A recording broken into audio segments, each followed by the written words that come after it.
Today we're going to show you how to strike the golf ball like a tour pro and lower your scores. Hi everyone, my name is James.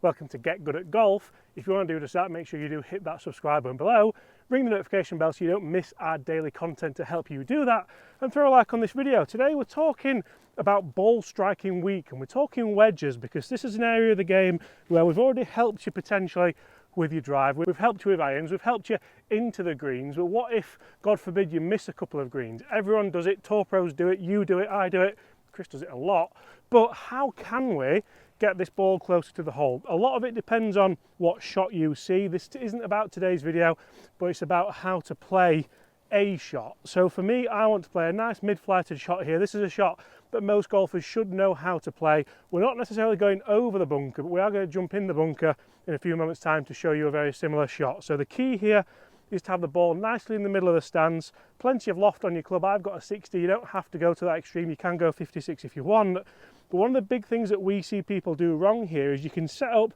and look really, really strong at this, and then, oh no, what's happened there? I've topped it, it's running through. I might even now make bogey or double bogey.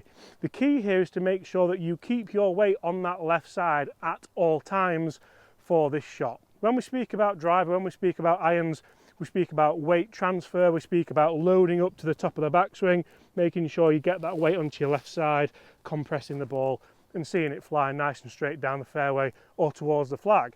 Now, with chipping and pitching, we don't necessarily need to create as much speed. We're not trying to get that ball to go a million miles. We're trying to create a consistent pattern that can help us hit a nice consistent distance. So I can sort of cheat a little bit. I can get my impact where I want it at address and just try and recreate that. So if I've got 60 or 70% of my weight on my left foot here, and I have the handle ever so slightly forward with a nice lofted club, all I want to do is rotate that club around. You can see that ball pops up nicely towards that flag. That one came out a little bit high, it is a 60 degree, and it actually spun quite quickly. If I wanted to knock that down, I would move it back in the stance just a little bit, keep that weight left. At no point am I moving that weight at all, and from here, pocket again through. You'll see a very similar ball flight, a little bit lower, a little bit more direct towards the flag. But just by making sure I've got my weight on my left foot, just by making sure my sternum stays where it is, and I rotate the club around my body here. I want to rotate and release the two R's, which are key for short game. The last thing I want to do is just take that club straight back and then not release it and jab it down towards the ball. So that's off the grass. We're moving to the bunker here, and you'll see we've got wet sand, so I need to make sure I've got plenty of club head speed, but I don't want to play a really high tariff shot. I just want to play a shot that's going to get me out and get that ball rolling towards that flag. So again, I'm going to make sure I've got my weight left. I'm going to dig my feet down.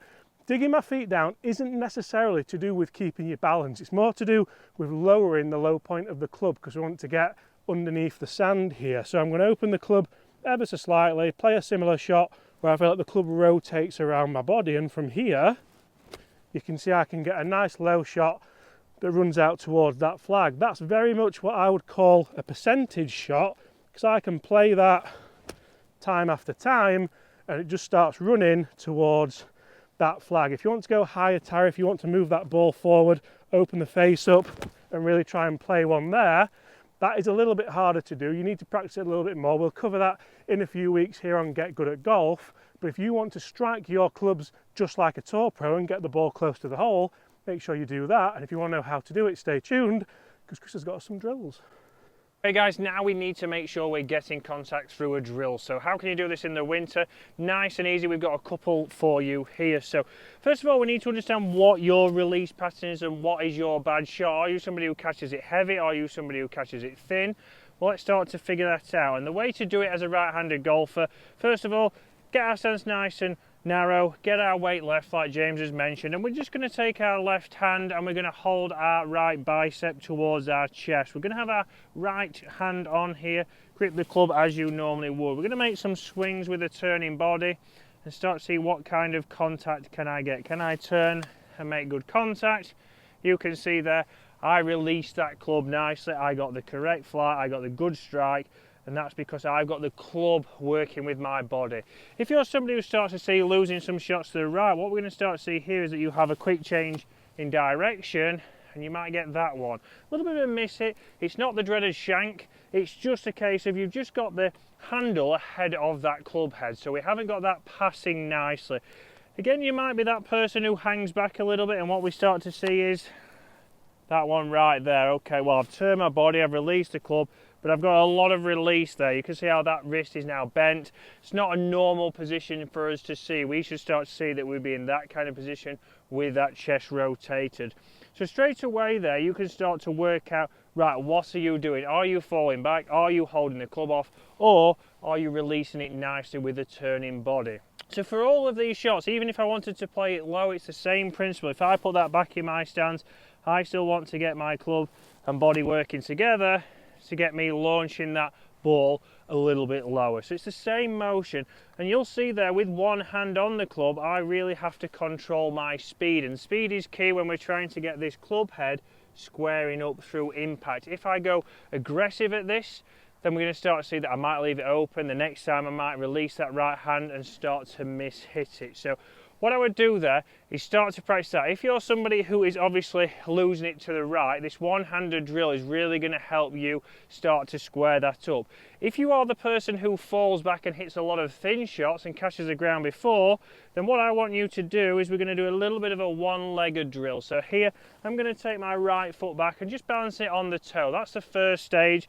Obviously from there, if I have any kind of movement back, I'm going to fall. So I'm going to fall, I'm going to get my feet back, so I've got to really encourage that weight to be on the left.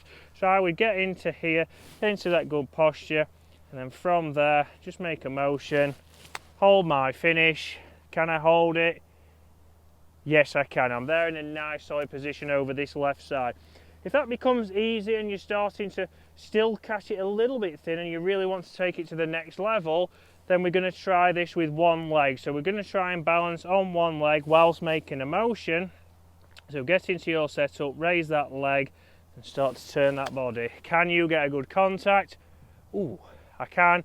I've turned my chest, club out in front of me, and I'm in balance. So we've got two different drills there for you to work out why you're mishitting it, and if you are mishitting it that way, we can correct it. If you're losing it to the right, start to go right hand only and start to feel a little bit more release. And if you're somebody who's thinning it and falling back, get on that one leg drill, start to square that club face up, and it's going to help you get good at golf.